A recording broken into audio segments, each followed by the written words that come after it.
So Unity has gone on and they've said some sort of apologizing that's going on, and people have a lot of opinions about it. We got INGN writing about it. We also have this video with someone owing $5.6 million based on the new API changes. And then lastly, there's these 3 videos that all kind of cover the same concept. We'll look at this one right here because it seems like the Unity stuff, it only keeps getting worse. So let's start with this one because this one perhaps is the most interesting.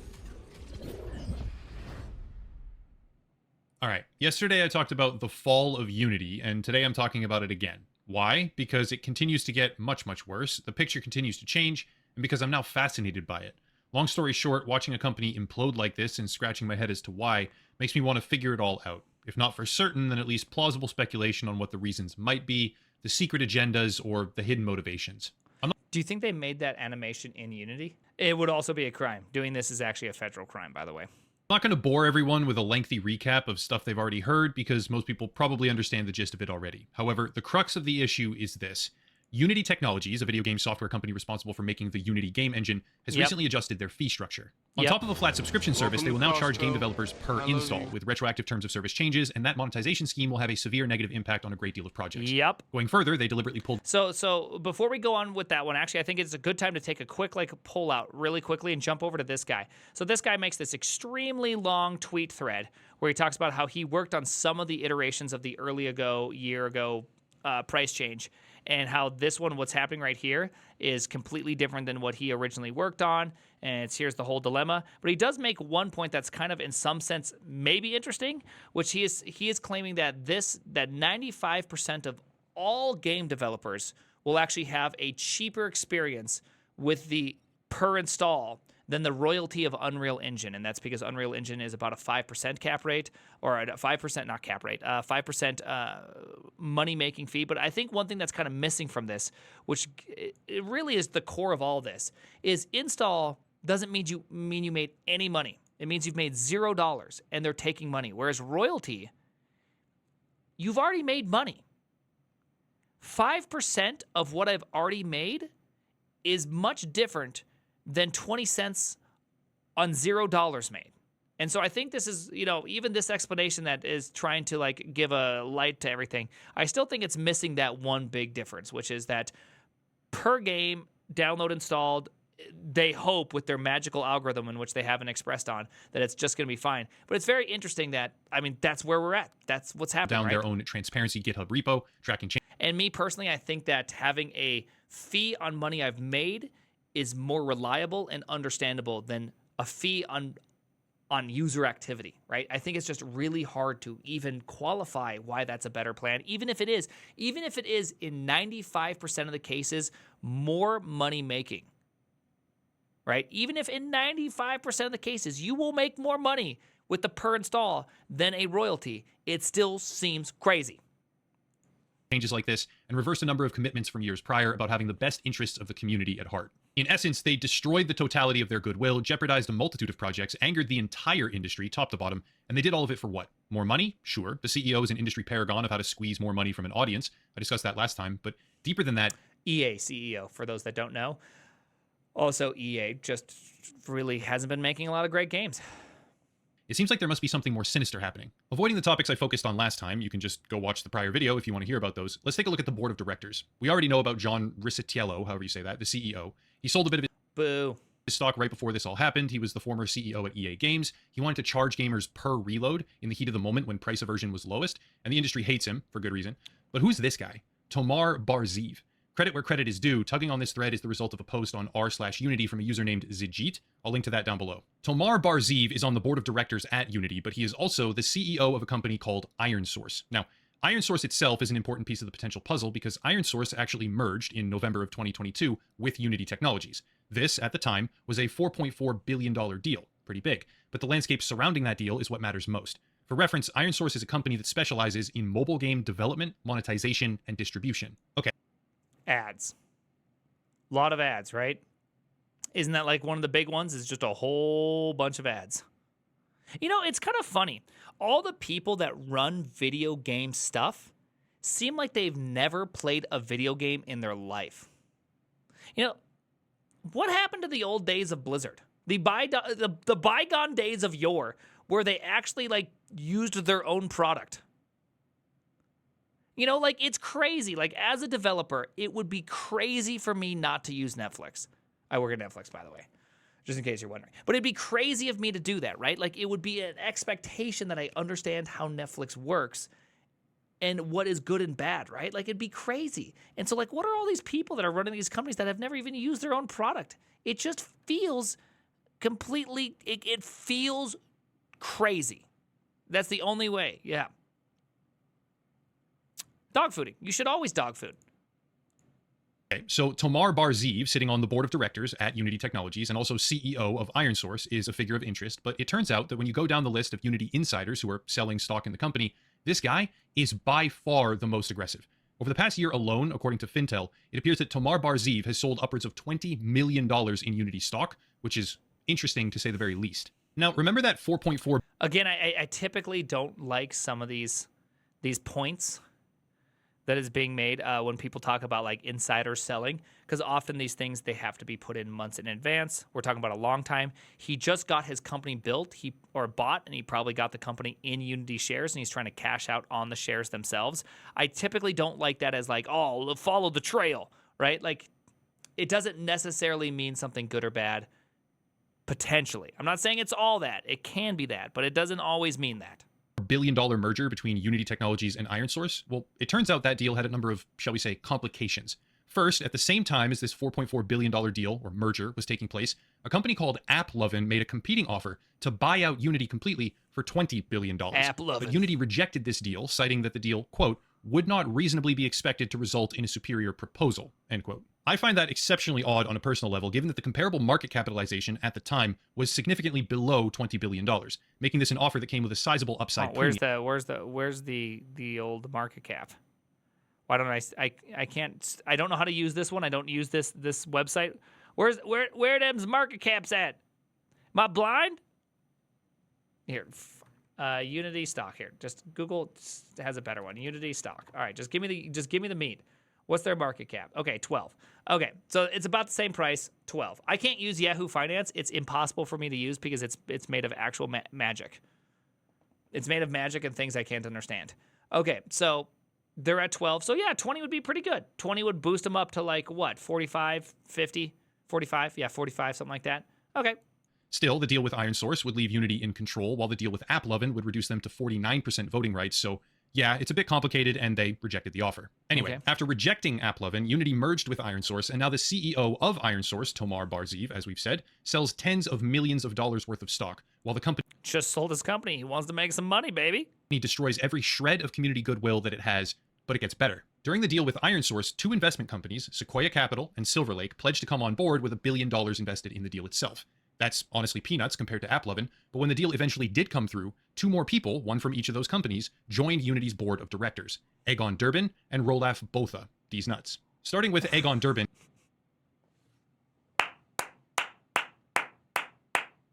Absolutely love that. Just absolutely hands down love that. Again, I still don't believe that these two investors coming in, I don't believe they play video games or understand game development. They just want to make billions of dollars.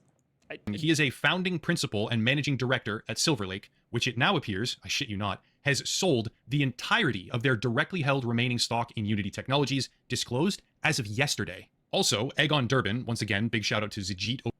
Why would you want anyone on the board to have no stock? Is that not crazy? I mean, that feels like a psyop just waiting to happen. Like, hey, what are you doing? We don't own any stock. What are you doing at this board meeting? We're going to help you run your company. Why? Get out of here. Like, why would you ever want someone on your board that has no stock? Yeah, it sounds like an exit scheme. Yeah. Yeah. Sounds a little fishy. But, okay. Over on Reddit, the connections here are fascinating, and I wouldn't have known about half of them without their post. Egon Durbin was embroiled in scandal when he advised Elon Musk about the potential to take Tesla private. That was a whole fiasco with a legal quagmire where Elon said he was going to take the company private, and then the SEC got involved, etc., etc. But Egon Durbin still has major ties to both Twitter and Musk, as shareholders attempted to oust him and failed in the wake of Musk's infamous takeover. Well, now that we have Elon Musk in the mix, once again, let's double down. Egon Durbin came on board. Is Elon Musk now a part of Unity? Is this what ultimately is going to happen? Is that what we're seeing right now?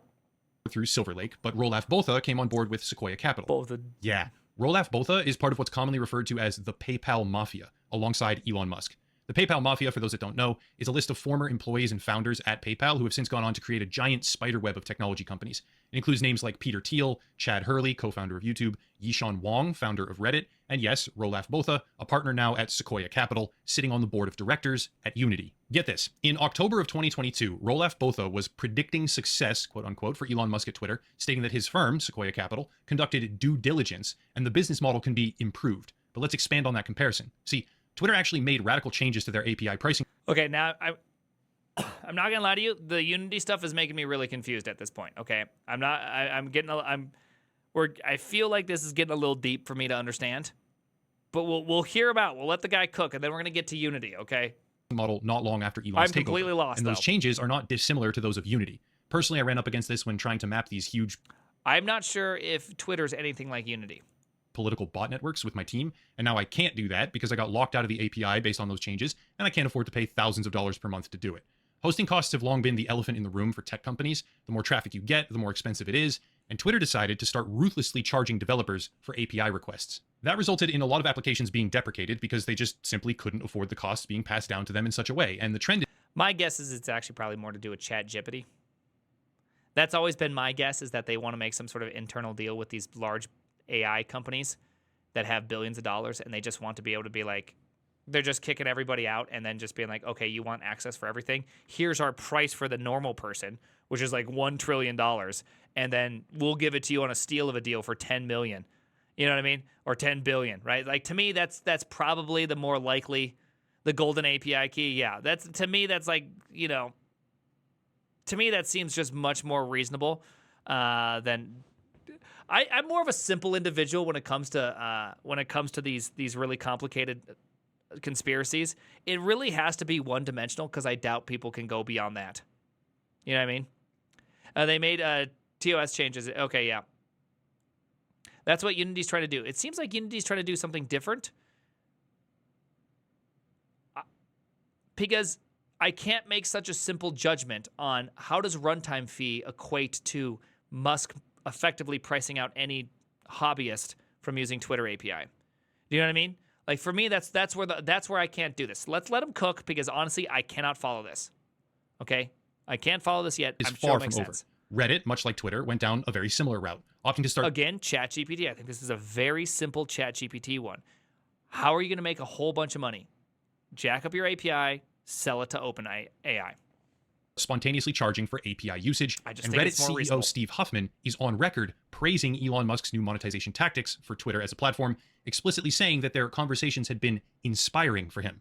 Flash forward to one last thing. The increased amount of ads and then paying people to tweet, I think, has done more for engagement and twittering as far as monetization goes than for them increasing the price of their API. Just throwing it out there, I think that's where the real play is you want every single content creator ever to be on Twitter because they will pay you to do what you're already doing on the other platforms. I think that that's more of a reason for people to be on these platforms than anything else, right? I think that's what they're attempting to do. Today, and we now see Unity opting to continue that very same trend. Logistically, protecting game developers from bad actors will now be completely impossible because every time you spin up a virtual machine, it's a brand new install, right? And they have no way to differentiate that, and you could easily target developers if you wanted to. But focusing on the casual mobile game market, remember, Unity accepted an ironsource merger at $4.4 billion instead of a merger. That guy has pretty much never used his pinky, and I want everyone to look at this for a second. There's something really bizarre about someone using their keyboard that long without using on the their casual pinky. mobile game market. What are you remember, doing? Unity accepted an ironsource merger at $4.4 billion Where is your instead of a pinky? merger with Lovin, there valued goes. at $20 billion. What are you writing that has no pinky? Focusing on the casual mobile market, we see this right here. Unity is offering a runtime fee waiver if you switch to Level Play as it tries to kill AppLovin. Would you look at that? Level Play is a service from ironsource. Here's a much better visualization of what's actually happening from a user named Sososki on Twitter. The yellow indicates the portion of developers who will now lose between 10 and 25% of their revenue with Unity's new terms of service. Okay. The orange, they stand to lose between 25 and 50% of their revenue. Red can lose between 50 and 100%, and that scary black line off to the left, not huge, but it is there, That's the area where these new terms will bankrupt your company because Unity decided to charge you more money per install than your app is even making. I would say the 50 to 100% one also probably will just bankrupt you as well. I will take all of your money now. Okay, thanks, please. Really, even the orange is pretty much you're bankrupt. Everything right here is pretty much bankrupt. This is like borderline bankruptcy. I mean, what is the gross margin on these games? Is probably not even that high, right? We're mostly talking about small-scale free mobile applications and games, but even if I have my gripes with the mobile game market, those people still have jobs and deserve fair treatment. Let's go big picture here.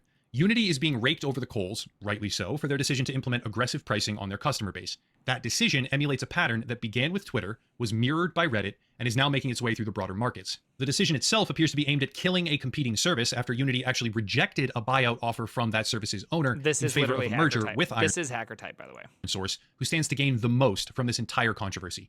Meanwhile, the CEO of ironsource and the directors who came on board through Sequoia Capital and Silver Lake during the deal relentlessly dumped their stock in Unity, standing to gain massively as the business gets funneled into level play. The vouchers, that's the key. Anecdotes are beginning to surface right now more and more where developers are being offered runtime fee waivers to switch over, and some are being told that their fees will be covered with credits because they already use ironsource as their ad provider. The golden goose here is ironsource, and the gaming developers being affected are just casualties of a hidden agenda. Thankfully, there are still ways for developers to fight back. As an example, there was recently a collective letter from game. So let me just get this straight. If you don't want to pay any runtime fees, you opt into Unity ads. Is that kind of what I'm hearing? Was that what they were trying to say there? Okay. I'm not gonna lie to you, that Musk in between part, I'm still really confused by, because this makes a lot of sense. Here's the reason why it makes a lot of sense. Really, you make a completely vile, intense amount of, like, you make a really bad thing where people cannot afford to use it. So instead, you force in ads. Why are ads really useful? The thing about ads is that people don't, or like advertisement companies, and when you do these mass ad things, is that it's really hard to start an ads company. Unless if you can get rid of literally billions of hours of ads like that, you really can't get into these advertisement rings. And so it's a very, very, very important kind of thing to understand about the ads market. It's very, very important. A lot of people do not know that about the ads market. That's why YouTube can be very successful and other companies can't be, because they can't actually get into these ad gardens. And so therefore, Unity kind of forcing a bunch of developers to say, hey, we'll start using ads. And then now all those developers each have millions of people using it. They can kind of make this really compelling argument that they're going to have an ads network that will actually make money, right?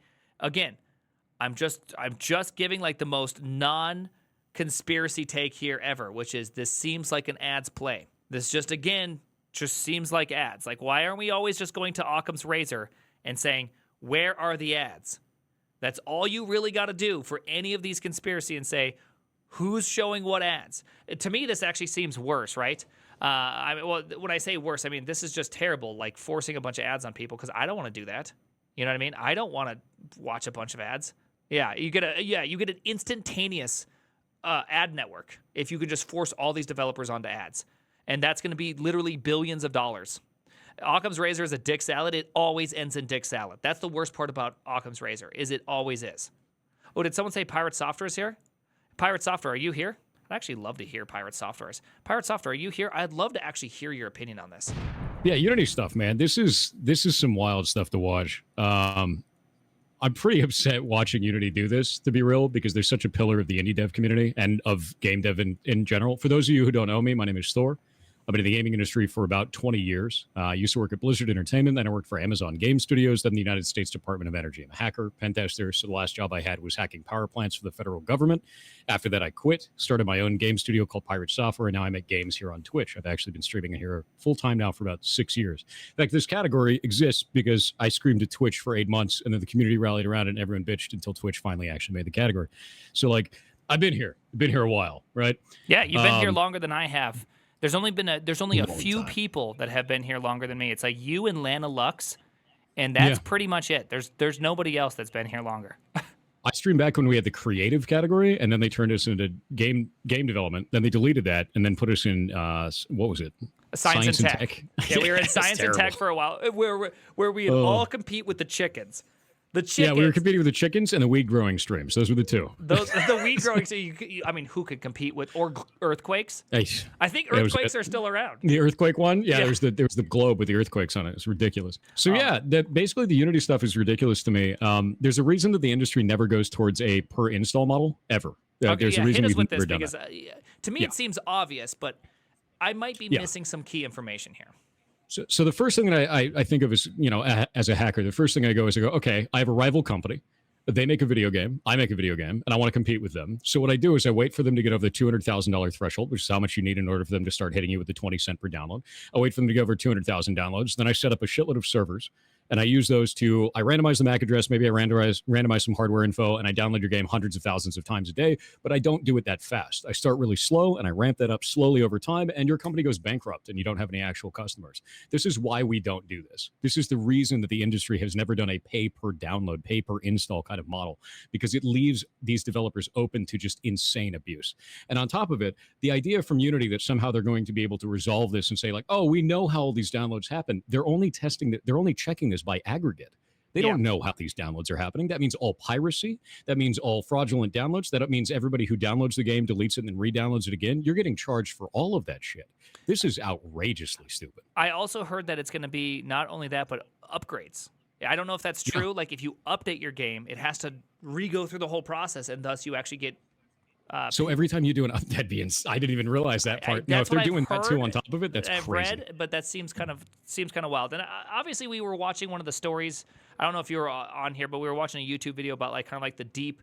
It's actually a very large spider web of all these confusing things. But based on the very end, it just seems like the ultimate goal here is to get an ad network, and the only way to get an ad network is to force a bunch of people to show ads. And it seems like this runtime fee is actually a really great catalyst to get you to kind of be forced onto this ironsource ad network effectively, and thus they can build that. To me, that seems like the most reasonable explanation is here's a way to bypass the craziness. Sorry. I was going to say, I could see that taking place. The problem is this. By doing that on a per install basis for this, it doesn't help them build that ad network any better, frankly. It doesn't. It just alienates all of their current users. It alienates the AAAs, it alienates the indies, and it alienates the platforms too. I don't know if you saw what this means for Steam and Microsoft. They all get charged effectively. It gets bypassed to them, which I mean, you could argue that the piracy slash the kind of like denial of wallet attacks probably don't exist as much on those services, or at least as easily, but nonetheless. Yeah, imagine how Microsoft's going to handle that, though. Imagine if they go, you know what, we don't want you on Game Pass because you're a Unity game. That's the direction that goes, because it ends up being a liability. It ends up being a financial risk to these platforms to do this, which means they don't want to work with your studio, and that means more people aren't going to want to work the engine, and then more jobs are going to be lost for that. There's tons of people that I know that have been working in Unity since the beginning, right? Yeah, and they're like, I don't know if I'm going to have a job anymore because no one's going to want to use this engine. That's not the direction it should go. If Unity really wanted to make more money and create this kind of like environment where they could run more ads and things like this, and maybe generate more revenue because they're running the business in a direction where they're not making enough, rev share would have been the way. And no one would be happy about it. They wouldn't be happy about a rev share system, but cost per install, that's insane. It makes no sense. There's something that's like really emotionally bruising about getting charged on something in which you don't make money versus no one wants to be a part of rev share. But if I had to choose the two, it just seems like rev share would be the natural way to avoid any sort of like entanglements. Whereas the other one, like, that's a huge mystery. Like kid games. I don't want ads in kid games. Yep. And I don't want monetization in kids games. I want to pay my $2 or whatever for the game. And that's like an instantaneous, somewhere between, 10 to 1% of their money just going away instantaneously, depending if they're on personal or enterprise. Also there was actually there was a developer that was talking about that. They're a phone game developer, and they make kids games, and they have about 102 million downloads in total. So big amount of downloads, right? Very popular. And they said specifically they don't run ads in their children's games because they don't want to run ads to kids and they think it's gross. They've made about $1 million through exactly. They've made about $1 million in microtransactions off of their game. So they do have microtransactions involved with that. But they have over 100 million downloads, which means they would have paid Unity more than the total income of their game in fees for downloads. That's a game engine development company should never be defining the business model of the studios downstream. That's the end of that. that Unity should not be able to define the way that we do business as game developers with the community ever at all. And that's exactly what they're doing with this change. And it's insane, frankly. So what would be the best outcome for all this? Like, what, can Unity ever, you got earn trust back, right? How do they walk this back? But really, what is the way for them to go forward where they feel like they should be able to make, or they feel like they're not getting the money out? Because I also understand some of their arguments where charging per seat probably was never the best model to begin with. It probably is a very hard model to actually really make enough money to kind of justify the amount of engineers you need to maintain Unity, which is a decent amount of engineers. Like, let's be real, Unity has made an incredible product, literally, but it's costing them probably, what, 100+ million a year to develop, 200+ million a year to develop. I don't know how much, but it's probably a ton. Well, you also have to remember there's a lot of money that goes into Unity from these major developers too, as side channel stuff. Like when I worked at Blizzard and they were making Hearthstone, Hearthstone's original version was actually built in Flash, and they eventually moved over to Unity. And while it was getting developed in Unity for that, after that prototype form, that was actually, they gave a ton of money to Unity to develop additional features to make it so that Unity was good enough for them to be able to release Hearthstone in. So like there is extra money that goes into Unity from these different types of business deals that we don't generally see, right? So we do have to think about that. But on top of it, I think the best way they could handle this situation, roll this back. Do not have a price per install, because you're just going to open up new abuse. You're going to damage all these studios, and you're going to try and define the market for different ways of monetization. Do a rev share model. Rev share model is going to be unsavory. It will be, absolutely, but it's not going to be absolutely cataclysmic like this. It would be gross. People would not be happy about it. But I think the bigger thing is, you talked about earning back trust. That's going to be really hard to do no matter what. And I think the reason why is because did you see what they did with their GitHub? Did you see that or no? I haven't seen that yet. Hold on just one second. Hold on one second. I want to. Sure. I'm going to also pull in Casey Muratori. Is that fine? Mm-hmm. All right. Just sorry. First off, my camera does not actually work right now. All right. Fantastic. So that's just getting my camera. My camera is down. So second off, hey, we just brought on Casey Muratori. Casey, can you tell us a little quick something about you so people know what you do, why you're awesome to have on here? Oh, why am? Oh gosh, well that's not going to happen. I'd have to make up something. But who I am, I've been in the game industry since 1995, I guess. Most of my time was doing game development tools. So actually, back in the late 90s and early 2000s, I actually worked on exactly the kinds of things that Unity does. At that time, licensing engines was not really as open of a thing. It usually was like you license from, id Software or from Epic directly or that sort of thing. But I worked on one of the few companies that was a sort of like more open middleware company. It's called Rad Game Tools. They are now amusingly a part of Epic. Just a few years ago, they actually merged into Epic because actually Jeff and Tim are friends. So eventually that just became something. And Jeff's getting pretty old too. So he's like, Rad was kind of a company that was a smaller company, and they kind of wanted to eventually figure out what they were going to do with all their stuff. But they're the people who make like the Bink video player, which is like every game's video player, and telemetry, all this kind of stuff. They make telemetry. They also make Oodle, which is the compressor that, for example, was licensed for the PS5. It's the one that's built into the PS5 hardware. So they're like a really, great game tech company, or I should say were, and now they're part of Epic. Nice. And so, like the Unity thing I've been following for a while, actually, because this was my old business. This was basically what I used to do for, I guess probably a total of 10 years, maybe something like that, which is a pretty long time in this industry. And I kind of knew that Unity's economics didn't really make any sense. And so when they went public, I was watching them the whole time. I've been reading their investor stuff. I've been watching, their stock. I've been watching what they say, and what they report for financials. And it looked awful. And so you can go back and find tweets from me from, year or 2 years back, actually, saying, I wouldn't use this engine. I think if you can switch, you should switch from this engine, because I'm like, bad things are coming, because they have to figure out a way to justify their valuation and what they've been telling investors. And their per seat licensing model right now is not going to do that, right? Like they don't have a path to profitability right now. And if you look at their revenue breakdown, it's actually over 50% ads at the time. Yep. And so it was a very dire situation going into it. I knew this would happen. And the first thing that happened was they merged with ironsource, which a lot of people were upset about already, because ironsource has a bad reputation. They were an advertising company that was accused of distributing malware, basically. Yep.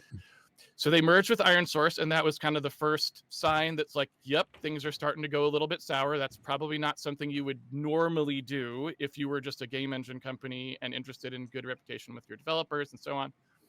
And then now we're getting this particular incident, which is, again, a lot more scary for developers because it involves retroactive changes to what developers thought was going to happen. In other words, when they signed up with Unity, and even if they've already completed their games, Unity's kind of like changing the deal on them now. So this is a lot worse than the ironsource merger in terms of things that might be scary for developers. And I honestly am afraid this is probably not the end of it, right? I don't think this is going to be the last thing. So anyway, that's just a brief recap of why I'm particularly interested in this. So, yeah, I think the big thing for me is he was talking a little bit about getting people back on, like, trusting in Unity.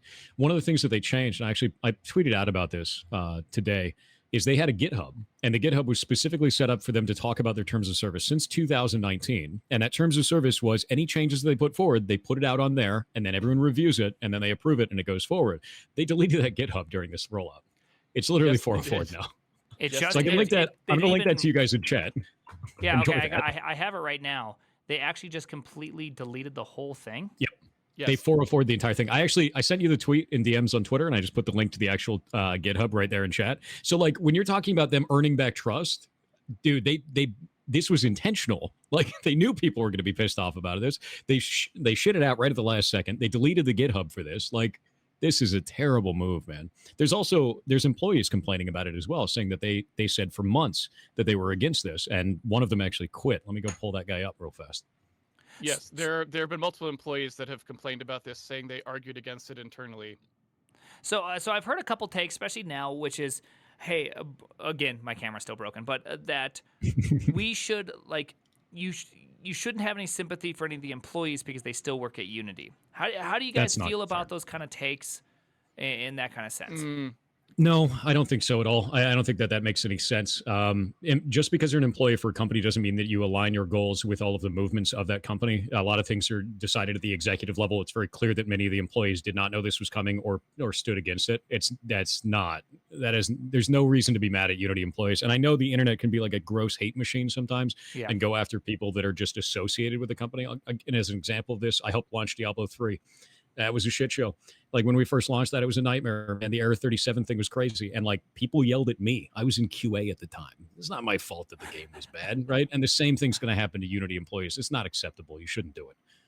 And I would point out that when you're getting mad at employees of a company, you have to be pretty certain that you know who you're getting mad at, because, some people, like, for example, the CEO, it's probably pretty okay to be mad at them because they're the ones who have decision-making, some decision-making authority, but also they're the ones they're wealthy. They could leave. They could leave the company if it was doing something unscrupulous. But if you look at somebody who's, needs to make a living, they don't have the opportunity. And an average worker at a company doesn't have the opportunity to just quit. I mean, they might have a family to feed. They might need the job, right? So you can't get mad at someone from sticking with a company. They may not even want to stick at that company for all you know. Yeah. They just might have to because that's their living. So you have to be very careful if you're getting mad at somebody associated with a company. If you want to get mad at someone very high up who obviously could have done something or obviously could have left, that's one thing. If you're getting mad at somebody who's like just a worker at a company, probably shouldn't do that. Yeah. Aside from that, you don't know if that person is now applying elsewhere. They may have found out about it immediately. Yeah. They may be like, okay, I'm getting out of here, but they're still stuck there for the time being. You can't just switch jobs in 48 hours most of the time, dude. It takes a while. Right. And I would assume that there, if all you've ever done is say work on the editor for Unity, like, that's a pretty narrow, experience gap. You can be like, yes, I'm very, very good at building a 3D editor. It's like, okay, how many positions of that specific, like, you can't just ask people to upend their life instantaneously just because you get upset. Because, Netflix does some things I'm not super proud of. But at the exact same time, I don't want to just leave the company because, I also get a voice in some of these things. I can actually ask questions. I can actually push some of the higher suite people. And you can actually make or help at least get the idea out there that other people think differently by being an employee there. So it's not just purely if you're there, you support it, or if you're not there, you showed how virtuous you were by quitting or whatever the expectation of.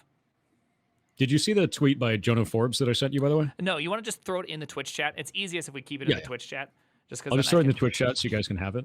It's right there in chat. So what Jono said is, he said, as a Unity employee until this morning, I assure you we fought like hell against this, brought up all points everyone has. We're told answers were coming, and then the announcement went out without warning. Those of us who care are out. More resignations coming end of this week. And Jono Forbes was the XR workflows lead at Unity. So like these aren't just like small time people. These are quite a lot of their developers that are talking out about this. So there were employees that got blindsided. So attacking employees makes no sense. Yeah. Absolutely none. I would like to sort of use something you just said, Prime, actually, to talk about another issue here that I think is important, just because there's a ton of, one of the reasons that when you sent me the DM, I was like, yes, I would love to talk about Unity, because it's a ton of things to talk about. And I've posted some things about it, but other things are just better. Yes, in I have this form. post by you I was actually going to read here shortly, which I thought was a pretty cool kind of rundown. Me and actually some people internally at my company were talking about this situation, and your post was being floated around as one of the sensible takes.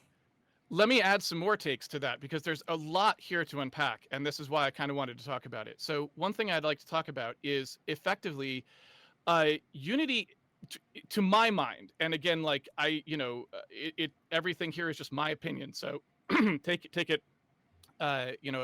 for what it's worth. But they more or less ran an engine dumping scheme. That is how Unity's business model was set up. They offered a engine well below the cost it was costing them to actually build it for the past 10 years, because they had effectively a free tier where lots of people were not paying anything for the engine. Then they, were operating at a huge loss. So even those people who were paying weren't making up the entire cost. So what that means is they were basically distorting the market, right? They were trying to build up this huge customer base at a loss. And when companies do that, there has to be a switch at the end. There has to be a plan, right? And so the reason that, again, I was so worried about this is because if you look at business models like that, the chickens come home to roost at some point. So when you're creating this market distortion and building up a large user base by giving people something at cheaper than what it's actually costing you to make it, at some point, they're going to come and ask for more, because they have to, right? They can't keep doing that.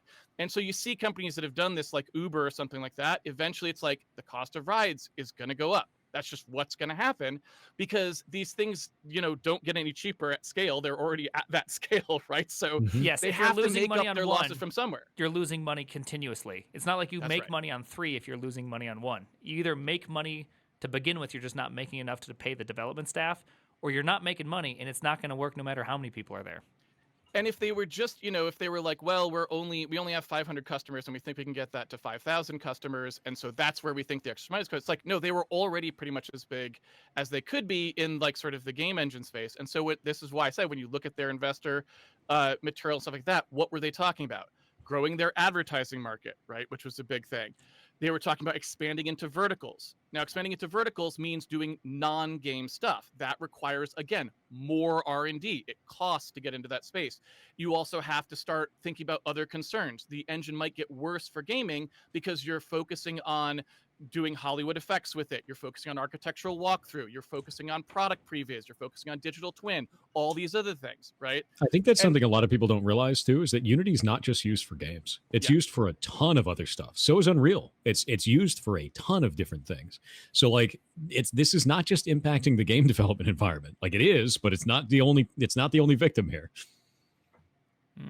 Exactly. And so I think it's worth noting, like, this is why this is just a really difficult situation. And even if, this is a huge backlash that's happening, so even if they walk a little bit of this back, I don't see this situation improving, because what are they going to do? Like, they're going to come back at you with something nasty.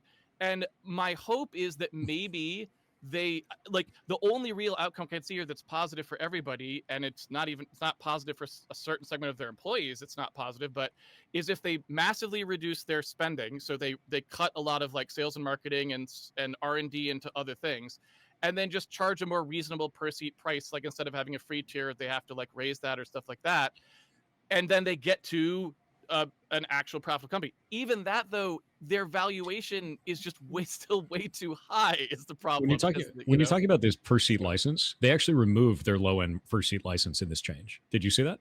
The free tier is gone? No, not the free tier. The one just above that. There was Unity Plus and Unity Pro. And Unity Plus was $400 per seat per year, but you could only do it after $100,000 to up to $200,000. They removed that. It's gone now. Yeah. So yes, there's no middle ground anymore.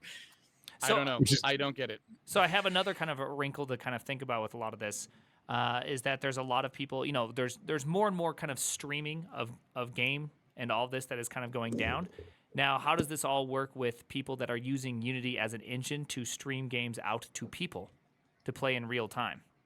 How does that, do you know how that kind of charging structure or anything like that's going to go? Because now you have like a whole nother kind of class of charging, which is it's not quite a distributable like Microsoft. So the per seat doesn't make any sense because there could be one or two people using it. You don't have an install because it's being streamed out. So when you're talking about a streamed out, do you mean like the web browser based ones where like you just play the game right there? Yeah, they're actually live. Those actually under their new model that actually counts as an install if you saw. So every time someone goes to play it in the browser, that counts as an install. So you can just leave the page, come back, leave the page, come back. And that's not a joke. That's terrible, but that is what it is. God. So yeah. Oh. Yeah. Well, enjoy that. They've managed to make quite a few. They really found some revenue potential. I'll say that much. Yeah. So, when no one's using the engine, I don't know if that's true. Here's the thing I just want to add to this because I really don't know. But when I was trying to think through why would they do it this way, like why would they use this install fee thing? And there's a couple theories, right? One theory is that this was an attempt to try and effectively extort mobile game and like ad-based gaming or ad-based anything revenue to go away from Lovin and onto Unity's ad platform, right? Yep. So I don't know if you've seen that. People that have makes the most sense levied to that me. accusation. That seems to be the reasonable one. So that's when Chad said they actually rolled back the web install thing that I was talking about. So I'm asking them for a link of that because the original one was if they stream it, if they see it on the web browser, it counts as an install, which was just insane to look at. So there's like the Lovin thing, and Lovin's actual like CEO or president or whatever their head guy is there, because I don't know much about that company, actually posted about this, like, and said like, if this is a direct targeted thing at us, we think that's really misguided, and Unity, you shouldn't do it.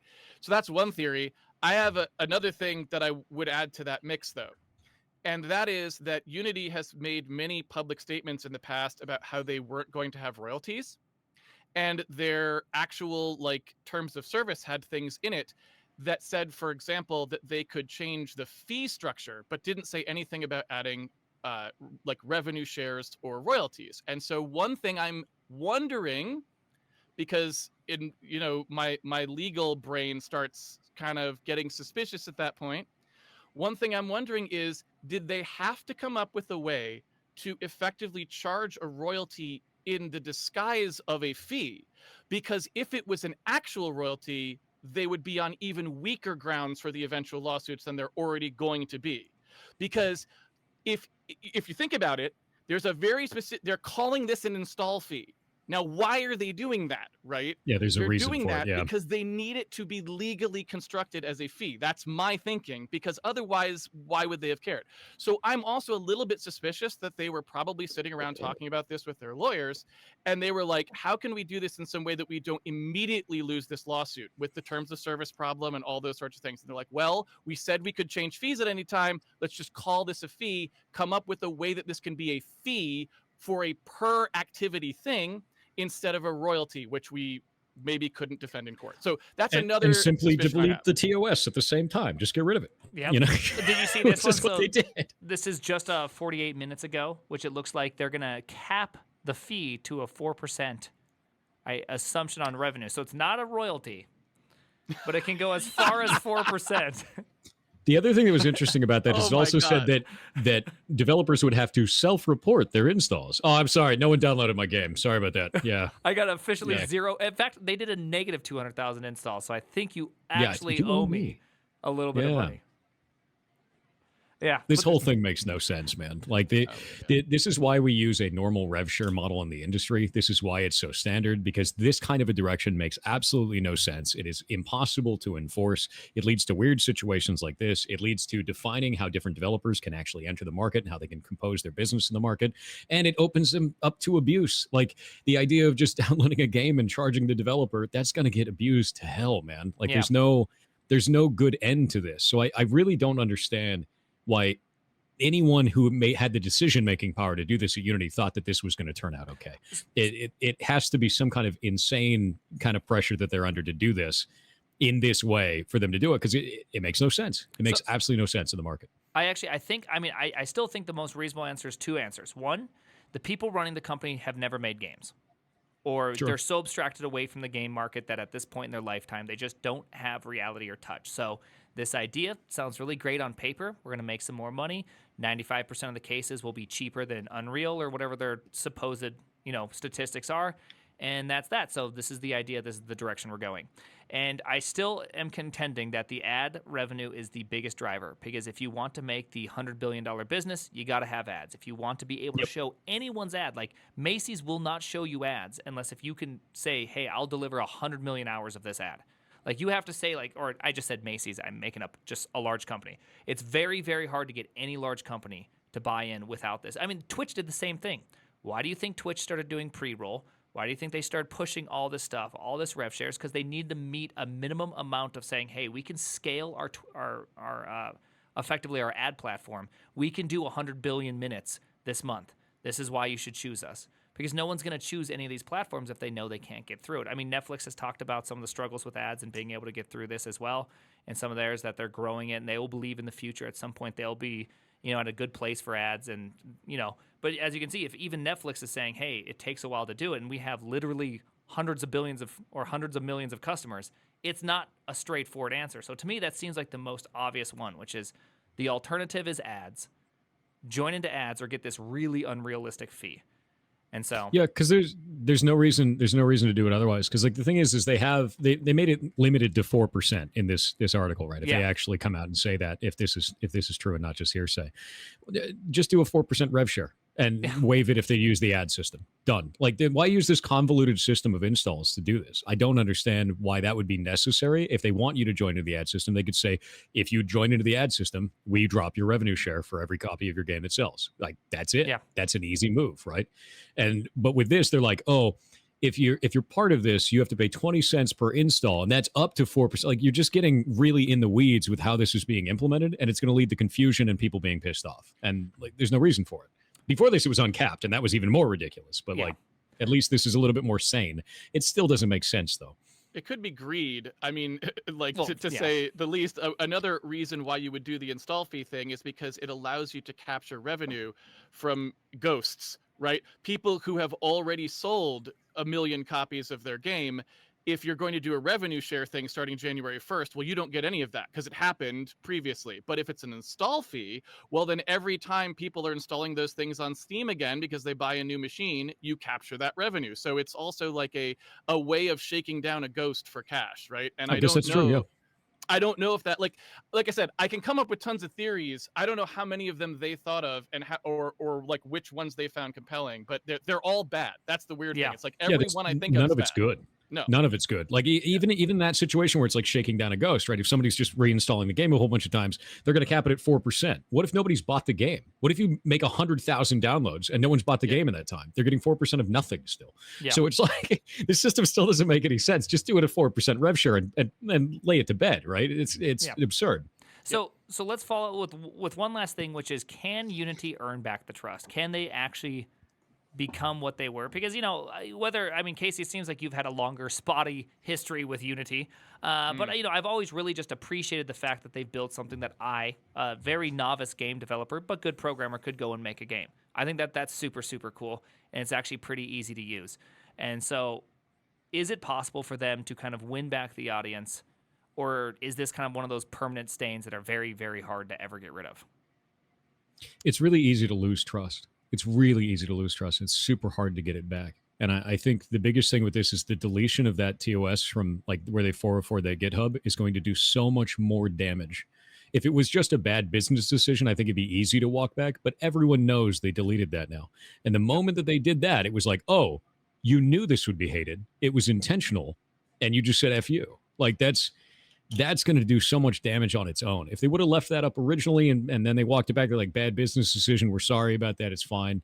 Like, I don't think it would have been as bad. But with that, and with all of the game developers reaching out about it, I don't know if you saw Twitter where it was on fire with this. Every game dev and their mom was out there making a big old image statement. And that spread through social media like wildfire. So you've alienated the developers, you've alienated the players. And that's going to be really rough, dude. Like, that's a hard thing to win. I would say that the real problem for me has always been, and the reason I was warning about this way beforehand, is the financials.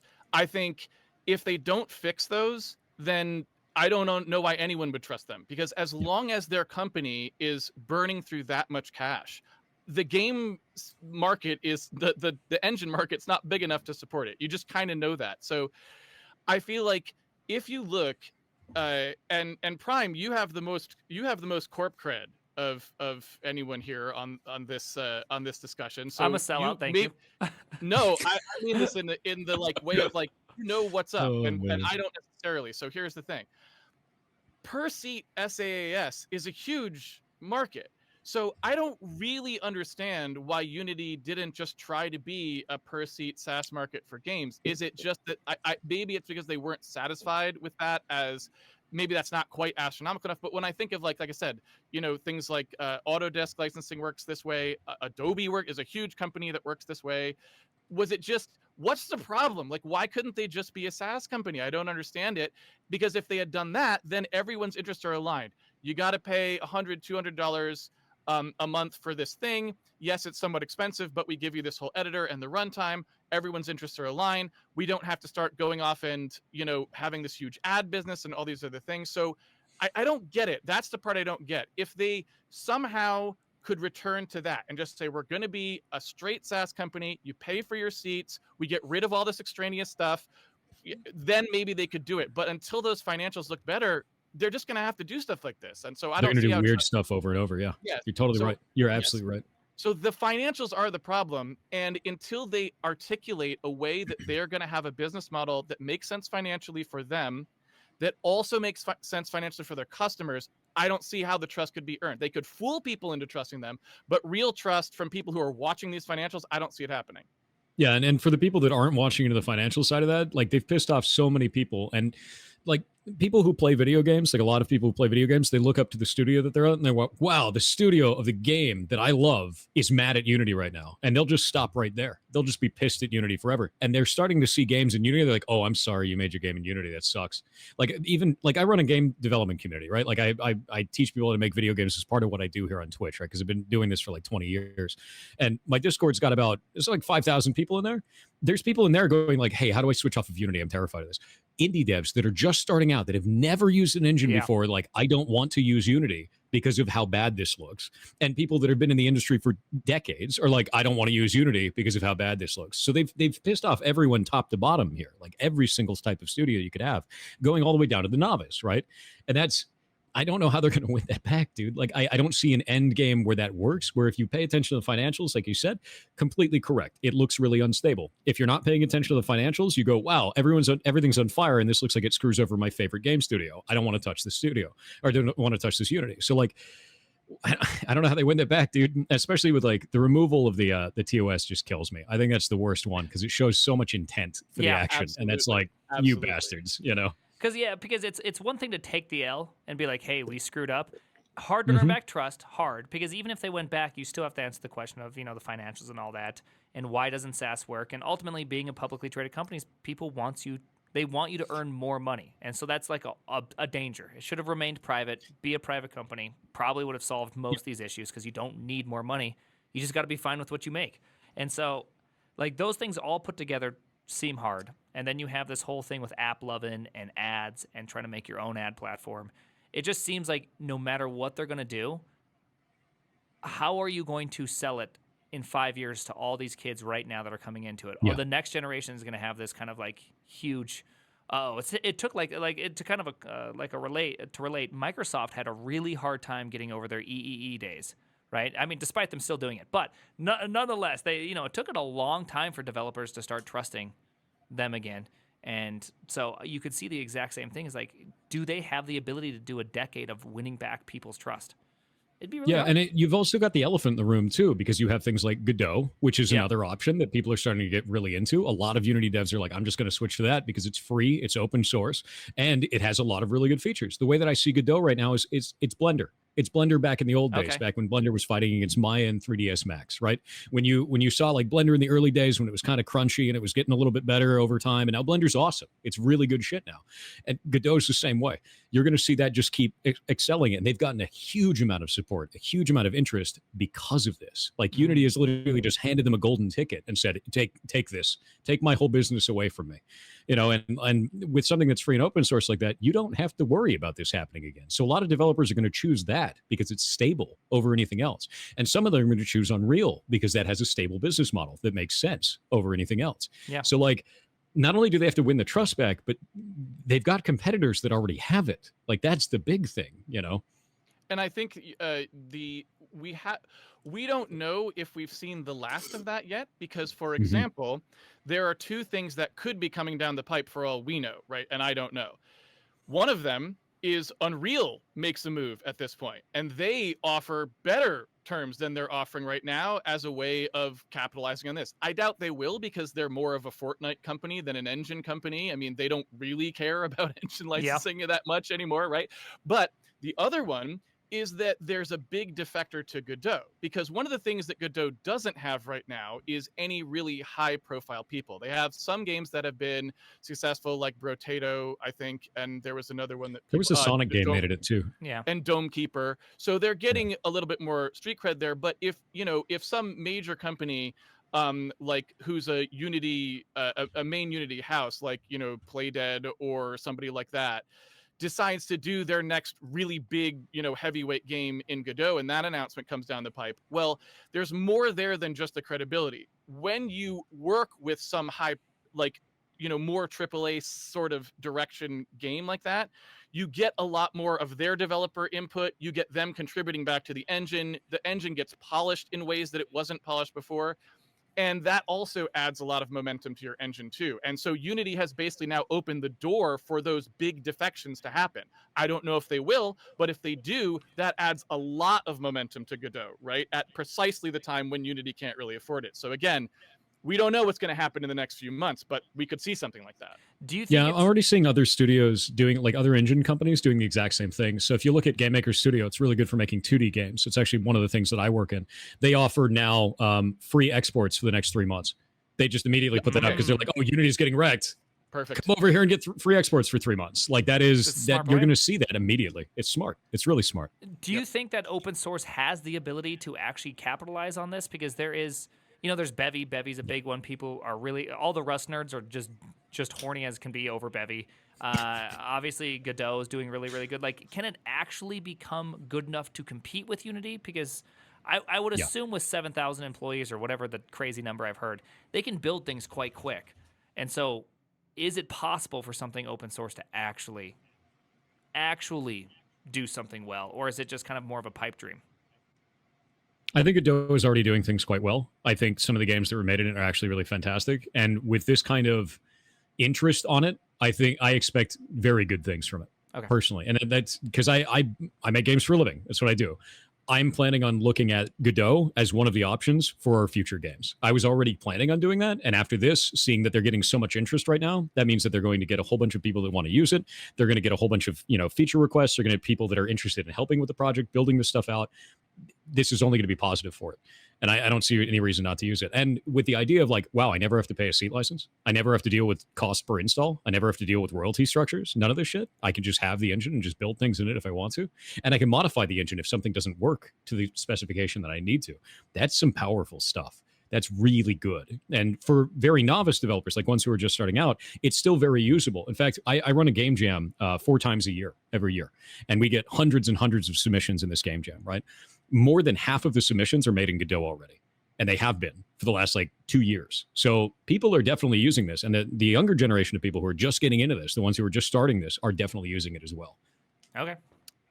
I would also add that I think that when you look at who it's competing against, it's the most favorable competitor for Godot. If you asked me if Godot is going to be able to match Unreal Engine, I would say probably not. If you ask me if Godot is going to be able to match Unity, I would say there's a good chance there. And the reason for that is they're both sort of structured in a similar way. They're both less about trying to make sort of like the optimal kind of like high end doing all of this crazy stuff kind of engine, and more about like, hey, it's this sort of like object oriented, you drop things into a world kind of builder. Maybe it doesn't scale that great, but we're kind of working on it sort of thing. That's Unity in a lot of ways. Unity already wasn't really great at a lot of scaling things and those sorts of things. So the kinds of weaknesses that I mean, I should say I work on engines, I don't use them. So I couldn't give a really intimate opinion, but from a bird's eye view, when you look at Godot versus Unity, they seem to be doing similar things. So it doesn't seem like a stretch to me to think that Godot could improve up to that point, especially because most of the things that I've heard from developers using Unity these days is that it has not been getting better. It has actually been stagnating in the past few years. Oh. Yeah, you're not wrong about that at all, actually. From the people that I've talked to that have switched over from Unity and are now working in Godot, they're like, wow, this is really familiar. Yes. If you're going from that to Unreal, Unreal's a completely different animal. Like, completely different animal. It's made for a different kind of situation. So, yeah, you're totally right. Absolutely right on it. Well, this has been awesome. Thank you for joining me, both of you guys. First off, big fans My of pleasure. both of you, so this is fantastic to have you both on. Again, Pirate Yeah, it's good to Software. see you. Yeah. Oh, wait. Oh, wait. I know my camera's there, okay? It's just, I don't... Okay, so, never mind. I don't even want to talk about it, okay? It's emotionally bruising. Either way, this has been fantastic, and so I'll just make sure Casey and Thor, I'll make sure we get out all the sweet social links and all that. Can we get people shouting out? Casey, you don't stream on Twitch like ever anymore. I'm sorry. I'm going to go back to it. Just I've been so busy lately because I've been doing both the course and game engine stuff. So I never have time to stream. I would like to get back to it. When I'm down to only one job again, I'll get back to it. Okay. And I'm a masochist, so I stream every day. Every day, chat. Yeah. I have already shouted Bless you out. you. I can't Bless shout you out again. Pirate Software for another 11 minutes. It's one of Twitch's rules. Oh, man. 11 minutes. I have 11 minutes before I can do it again. Well, All right. thanks for having us on, Prime. It was a pleasure. Yeah, thank you. Have a good one. All right, bye, See you. everybody.